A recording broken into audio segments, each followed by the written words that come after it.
Everybody says, I'm transforming. And for them, saying I'm transforming is because they are trying to use AI. So I'm transforming. No, that's not transformation. You believe that transformation is human before it's technological. And there are companies that take it the other way around. They put Yes. technology first and people later. I put technology first and people last. And that's the wrong. That's the wrong order, yeah. AI is as good as we people know how to use it. If your processes are terrible, are not flexible enough, or they are mistaken, obviously AI is going to have all the mistakes fast. AI saving companies or giving them a faster way to scale their existing problems. Big dreams don't come quietly. They demand risk. They demand fire. They demand transformation. Welcome to The Corporate Life, Billion-Dollar Conversations. Hosted by Hina Siddiqui, CEO and founder of Corporate Influence Media, creator of Capital Stage Credibility Positioning, 4-time Global Award winner, featured across more than 700 global outlets, and heard in 94 countries. Join us as we sit with tech CEOs, multi-million-dollar entrepreneurs, and leading investors, the people building what's next. Here, success isn't a headline. It's a human story. The turning points, reinventions, failures, breakthroughs, and bold decisions that change everything. Because every life is a movie, and you're the star of yours. From a small town in Mexico to the boardrooms of HSBC, Marsh, and IBM, Manuel spent years watching some of the world's biggest companies try to transform themselves digitally. And what he kept seeing was the same mistake over and over and over again. Companies rushing toward technology before fixing the humans behind it. Because digital transformation isn't a technology problem. It never was. It's a people problem. Manuel left the corporate world to build something on that belief, a consultancy built around one uncomfortable truth, that no amount of technology saves a company that has not fixed its culture first. And now, in the age of AI, that truth has never mattered more. This is Manuel Barragan, and this is his movie. Manuel, where does this all begin for you? Not the LinkedIn version, the real one. Well, I started studying computer science a long time ago, and always been in the financial sector the first half of my professional experience. There, I saw that data is the most important thing for any organization. So more than 20 years ago, the data was not really used in a lot of organizations. And the data was really not matching. It was an issue. So I started to collecting the data because I always believe that gut feelings are okay, but should be based on data and correct data. As everybody knows, if your data is wrong, you're going to be taking bad decisions. So in the end, a lot of people back then were taking bad decisions because the data was not matching at all. So I learned that the data was the most important. So fast forwarding in my life, then I was a CTO for the Reuters, the news agency. And Reuters back then was not only giving the news all around the globe, they were also selling and trading information in real time. So I understood that data also needs to be in real time to take the right decisions. And in the end, doing a fast forwarding, I was a CEO of several companies and managing director for different companies with a LATAM regional responsibility.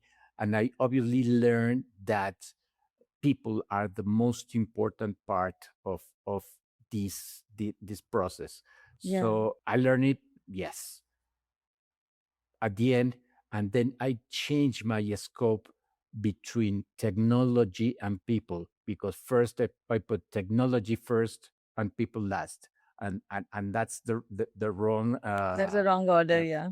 the wrong order. First you be putting the people first, the human first, then the processes, check, validate, reorganize, re-engineer the process, or innovate a new process.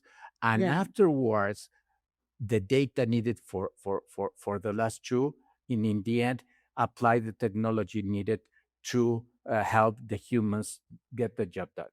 Yeah, we'll talk about it as I have some questions about your corporate life and the other things that you did. But I'm just curious, growing up in Mexico, what shaped how you see the world? Was there any difference? Yes, it's different. Obviously, when you are only looking at one country, can be Mexico, can be Europe or Spain or Italy or Right. whatever country, you are only focused in one thing. When Yeah. you start to see a regional, a more broad view, like Latin America or like Europe or like Asia, you are going to say, oh, this is happening not only in Mexico, it's happening in several parts of the region. And then when you are at a global company that I was in at HSBC, I saw that, okay, the issues in Latin America, yes, are somehow particular or different than in Europe. But in, let's say, 60 or 70% of the issues are the same globally. So Mm, that gets you a 360 degrees view of what is happening around the globe. correct.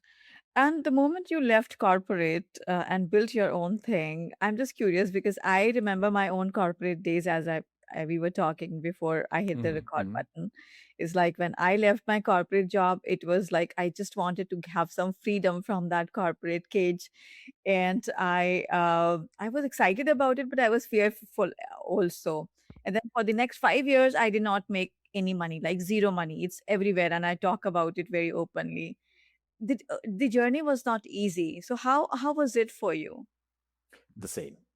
It's the Really? same. When you start your own company, no one believes that is Manuel talking, because they want to hear the consultancy firm or whatever firm is behind you, because they do not trust persons, they trust a firm.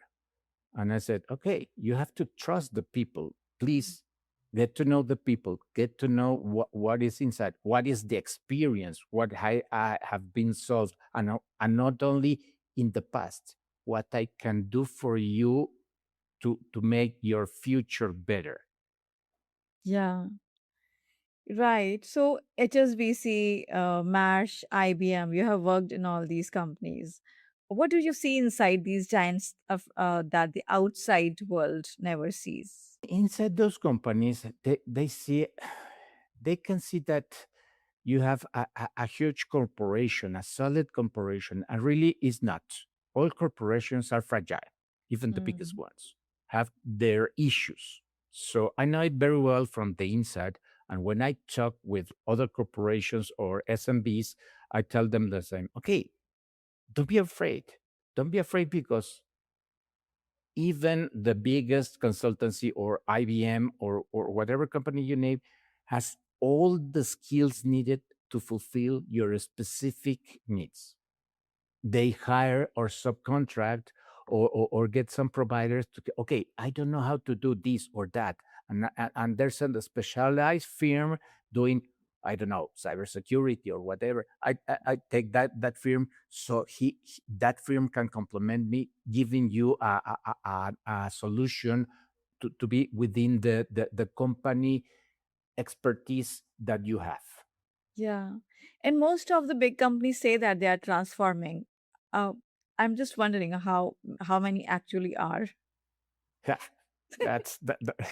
I laugh at that, because yes, everybody says I'm transforming, and for them saying I'm transforming is because they are trying to use AI. So I'm transforming. No, that's not transformation. It's when in the old ways you were talking at the phone, when even the smartphones were in the market. And 100 years ago, if you want to dial with or to speak with another person, you have the people putting Yeah, cables to connect with you. correct. That's not transformation. That's automate or make it faster some things. And yes, right now with the hype of AI, They say, no, AI is going to fix all my issues. No way. Yeah. AI is as good as we are, like, as people know how to use it. How to use it, one, is the first key. And the second key is, if your process are terrible, are are not flexible enough, or they are mistaken, obviously AI is going to have all the mistakes faster, Yeah. because AI won't fix your processes, won't fix if Manuel, if in area of operations is doing well one thing, or if the machine in the manufacturing is doing okay. No, you you have to have a process well written, a score that will fulfill all the needs of the organization. Yes, yeah. So this is the AI age, and every founder right now is being told to add AI to their business, otherwise they will be left behind. It's the same age where the websites, like, some people had websites. It was, I think, 1999, that era. The lots of people had websites, and some, I mean, a lot of them did not have. So it was a huge gap between the both, so right now, like, everybody's told is being told that you just start using AI, and without Mhm. actually knowing what the how to use AI in their very processes. What do you think about that? Completely agree. They do not use how to use AI, and really is not AI. AI is now because it's the hype Yeah, today it is of it's the just a technology. yeah. But it happened when you were starting using ERPs like SAP or whatever other thing. Mhm. How many companies I've been there and know that SAP is going to fix all my issues? No, it's a nightmare. And I even know one company that tried three different ERPs. Three. No, no, no. I told them the issue is not the technology. The issue is inside your company. First, what is your people doing? Mhm. Is that what it's supposed to do? What is the data that you have? And then apply the technology. Yeah. The same with AI. It's the same issue. Now is within hype. And in the next 5 years will be another hype, different as AI, that will be the same. So Mm. that's why I'm focused in not specifically implementing technology. I'm specifically solving organization issues. And yes, when they have solved first the people issue, the process issue, and the data issue, okay, I can suggest them. We have this kind of different technologies that can fix or help your people, your process, and your data to Yeah. be faster. Yeah, because That's transformation. yeah, you believe that transformation is human before it's technological. And there are companies that take it, the other way around, that they put Yes. technology first and people later. This is what you were talking about. Yes. And that's why, because I've been doing a lot of years this, I'm writing a book so Yeah. more people can understand these kind of things. Not only hiring Manuel Barragan as a consultant or as a fractional executive. No, to read, to see. Okay, what I'm doing wrong as a leader, because obviously the CEO has a lot in their hands. Yes, Mm. but if they understand easily what is he doing wrong, what's the approach or the right approach to do it better, they will understand. Okay, let's change, let's move it. Yeah. For instance, transformation, digital transformation, they said, okay, it's only an IT thing. No way, it's a full company thing. It must be participating, not only the IT, it must be participating the CEO, the CHRO, human resources, finance, operations, all areas. But the most important ones are the first three names that I gave you. So if they are not in a copilot mode, the three leading this change, this transformation, is not really a transformation. Yeah, right. The leaders need to lead their people in the right direction, and especially in this AI age where everybody is blindly following AI without even finding the right context for it. And there's a big risk inside of That's that, scary, yeah. because if your company's data is in a public AI Mhm. solution, wow, that's a nightmare, because all your information is spreading around the world. Yeah. So they do not see that. They need to be uh, governed, have a data governance, an AI governance, a lot of governance. And a lot of people do not put in place any kind of governance because they think they are rigid thing that cannot be changed as a policeman. The policeman say, if the guy has no credentials to enter the building, don't let him enter. And it's very rigid. No, governance for me is a guardrail. What you are allowed to do and what you are not. Yes. So you can, as an employee, think, innovate, create within those guardrails. And one guardrail should be, you are not allowed to use our own data. Imagine your P&L, your whatever information inside your organization is around the globe in any AI solution that is public. No. Yeah. Yeah. And also, the gap between AI literates and AI illiterates is growing fast. What does that mean for businesses in the next 3 years? What do you think about it? A lot of people think that AI is very difficult, and that's the illiterates guys. And it's really easy. It's coming more easy each time, because even if you right now Google, if you try to Google 3 years ago, it was, I want to know which company does this kind of products or services or whatever. Now you can talk, you can chat Yes. with the information, With and all you the can have context. Yeah. with all the context, and you will have it better. So it's easier than 3 years ago, because Yeah. it's more human language that they can understand. So really, they are afraid of trying to learn, but the learning curve for some things that you do on a daily basis is really easy. Yeah. The Yeah. issues will come when you are trying to do some very specific functions. Yes, Right. you Right. need some expertise, but obviously, as a leader, you won't be. If you are making a car, you are not going to put in all the bolts in the car. Obviously, you are going to have people doing that. Yes, and you are managing, directing, leading what they have to do. Yes. Right.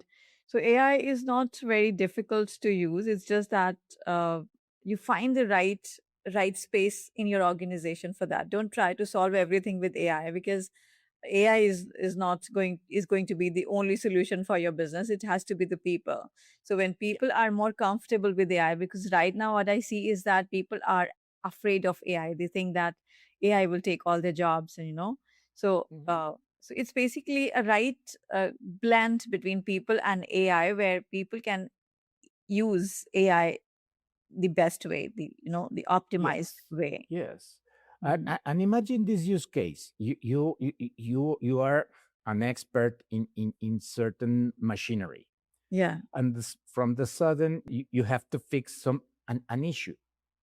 But even you're an expert, we as human cannot see everything Hmm. in one at once. So if you have a virtual lens with AI supported, and they can see, okay, have you done this? And it's going to be taking all the steps needed to solve that kind of issues. So AI will help you be a better human. I see this now. Okay, how can I fix it? And in your virtual reality lens, put you can fix it doing this, all the steps needed. So the people doesn't need to memorize, I don't know, thousands of pages of every Mm. component that they have in a machinery because it's impossible. They for sure they're going to be doing a mistake. Okay, this machinery is the same specifications as this one. No, it's different. So, and I've seen in my personal life with a guy putting a plug-in wall for a hybrid car, plug-in hybrid car, and it was not working. I told them, okay, what happened? Ah, this wall charging model is different from the one that is in the manual that they sent us.